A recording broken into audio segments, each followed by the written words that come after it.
Γεια σας φίλοι μου. Σήμερα θα μιλήσουμε για την έναρξη της κυνηγητικής περίοδου όσον αφορά στο κυνήγι της μπεκάτσας.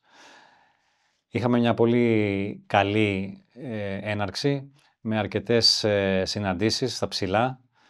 Αυτό οφείλεται στις πολύ καλές καιρικές συνθήκες όσον αφορά τη μετανάστευση, γιατί όπως γνωρίζουμε η μπεκάτσα και γενικότερα τα αποδημητικά είδη για να μπορέσουν να μεταναστεύσουν χρειάζονται βόρειο άνεμο και καλές καιρικές συνθήκες. Τώρα αυτό βέβαια δεν σχετίζεται άμεσα με το αν η κυνηγητική περίοδος εν συνεχεία θα εξελιχθεί το ίδιο καλά. Έχουμε αρκετά καιρό ανομβρία. Το γεγονός λοιπόν ότι δεν έχει βρέξει σε αρκετές περιοχές της χώρας μας μπορεί να επηρεάσει τη διασπορά των πουλιών, της μπεκάτσας. Δηλαδή μπορεί να τις βρίσκουμε συγκεντρωμένες σε συγκεκριμένα σημεία που κρατάνε περισσότερη υγρασία, κοντά σε ποτάμια, σε λίμνες και γενικά μόνο σε βορεινά σημεία που συνήθως είναι πιο σκοτεινά και έχουν μεγαλύτερη και περισσότερη υγρασία. Όσο αφορά τώρα στη συμπεριφορά τους, όσα πουλιά συναντήσαμε αυτή την περίοδο, μπορώ να πω ότι είχαν μια αρκετά καλή συμπεριφορά, με τις εύλογες και τις δεδομένες εξαιρέσεις βέβαια του κανόνα. Εγώ έχω πει άλλωστε και πιστεύω και υποστηρίζω πάντα ότι η συμπεριφορά της μπεκάτσας δεν έχει να κάνει με τις καιρικές συνθήκες, έχει να κάνει με την εμπειρία που έχει αποκτήσει το κάθε πουλί, με το χαρακτήρα του με λίγα λόγια, γιατί ένα πουλί το οποίο έρχεται στη χώρα μας χωρίς να έχει συναντήσει ποτέ κυνηγό και σκύλο, είναι πολύ πιθανό να έχει μια πολύ καλή συμπεριφορά και να μην έχει νευρική συμπεριφορά όπως άλλα πουλιά, τα οποία στους ενδιάμεσους σταθμούς μέχρι να φτάσει εδώ στην Ελλάδα έχει συναντήσει και κυνηγούς και σκύλους αρκετές φορές. Έτσι κι αλλιώς τώρα τα τελευταία χρόνια έχει γίνει αρκετά εντός εισαγωγικών της μόδας το κυνήγι σε χώρες του εξωτερικού όπως Λιθουανία, Εστονία κτλ.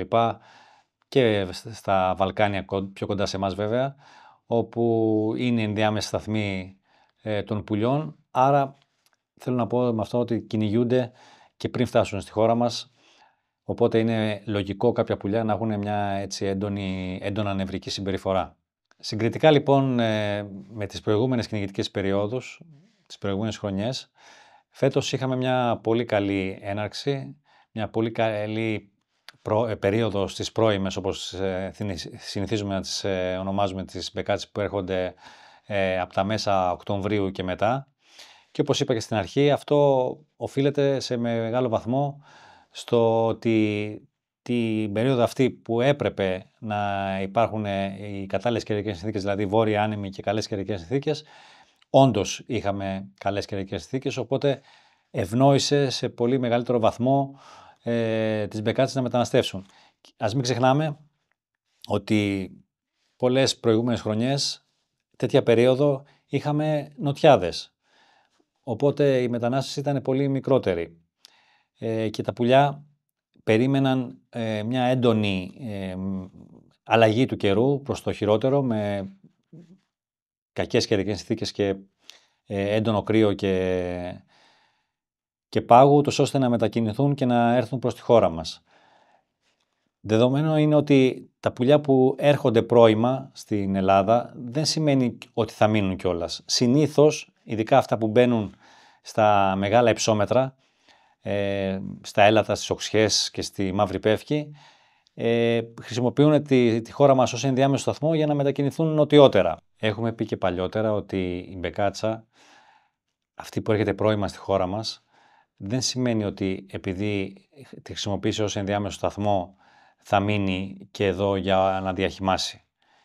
Πολλές φορές, τις περισσότερες φορές, ειδικά αυτές τα πουλιά που μπαίνουν στα ψηλά, στις οξιές, στα έλατα και στα πεύκα, συνεχίζουν για νοτιότερα, ώστε να ολοκληρώσουν το ταξίδι τους προς τα μέσα Νοέμβρη.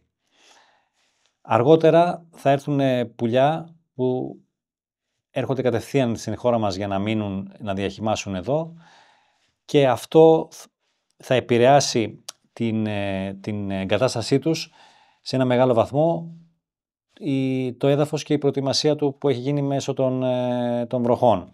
Ας ελπίσουμε ότι τις επόμενες μέρες θα αλλάξει λίγο το σκηνικό του καιρού για να έχουμε τις κατάλληλες εδαφολογικές συνθήκες, ούτως ώστε τα πουλιά να μπορούν να τραφούν και να παραμείνουν στη χώρα μας για όλο το χειμώνα. Εύχομαι λοιπόν σε όλους μια καλή μπεκατσοχρονιά, με σεβασμό σε αυτό το πολύτιμο θύραμα που όλοι μας αγαπάμε και που τα σκυλιά μας αγαπάνε και μας προσφέρουν τόσες υπέροχες στιγμές μέσα στο δάσος.